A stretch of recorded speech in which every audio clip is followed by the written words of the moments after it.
சத்குருவே சரணம்.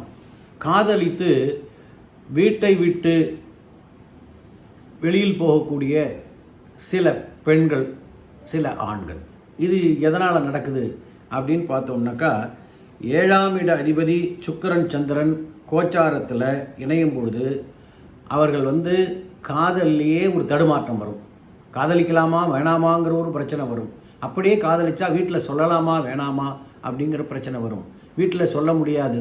ஜாதி மதம், அதாவது உயர்வு தாழ்வு, பணக்காரன் ஏழை, இந்த நிறைய பிரச்சனைகள் இருக்குது.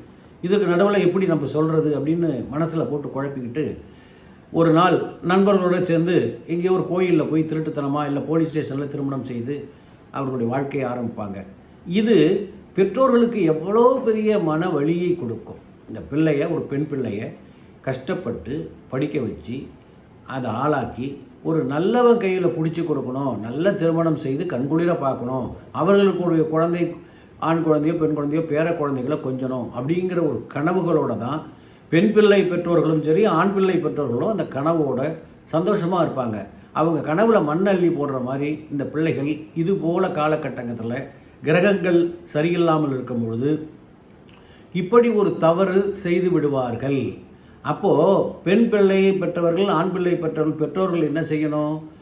ஒரு டீனேஜ் முடிஞ்சு 20 வயசு தாண்டும் போது ஜாதகத்தை பார்த்து என்ன பொசிஷனில் இருக்குது, இந்த பிள்ளை கல்வியிலே நாட்டமாக இருக்கா இல்லை வேறு ஏதாவது தவறான வழிகளில் போகுதா அப்படிங்கிறது ஜாதகத்தில் தெரிஞ்சிடும்.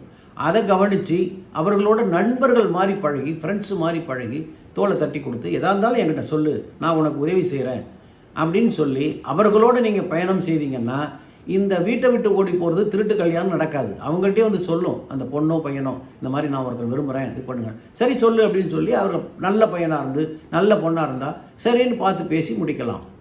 நீங்கள் நண்பர்களாக பழகினாதான் இது நடக்கும். இது போல் கிரக அமைப்புகள் உள்ளவர்கள் பார்த்திங்கன்னா அப்பா அம்மாட்ட சொல்லாமல் வீட்டை விட்டு ஓடி போய் விடுவார்கள். உங்களுக்கு மிகப்பெரிய அவமானமும் மன உளைச்சலும் வரும். அப்போ என்ன பண்ணணும்? நீங்கள் இந்த 20 வயசுக்கு மேலே உள்ள கல்லூரிக்கு போகிற பெண் பிள்ளை பெற்றவர்களும் ஆண் பிள்ளை பெற்றவர்களும் ஜாதகத்தை ஒரு முறை பார்த்து என்ன பொசிஷன் பார்த்து தெரிந்து கொள்ளுங்கள். இல்லை என்றால் மன வருத்தத்துக்கு ஆளாவீர்கள். சரிங்களா? சப்ஸ்கிரைப் பண்ணுங்கள். வணக்கம்.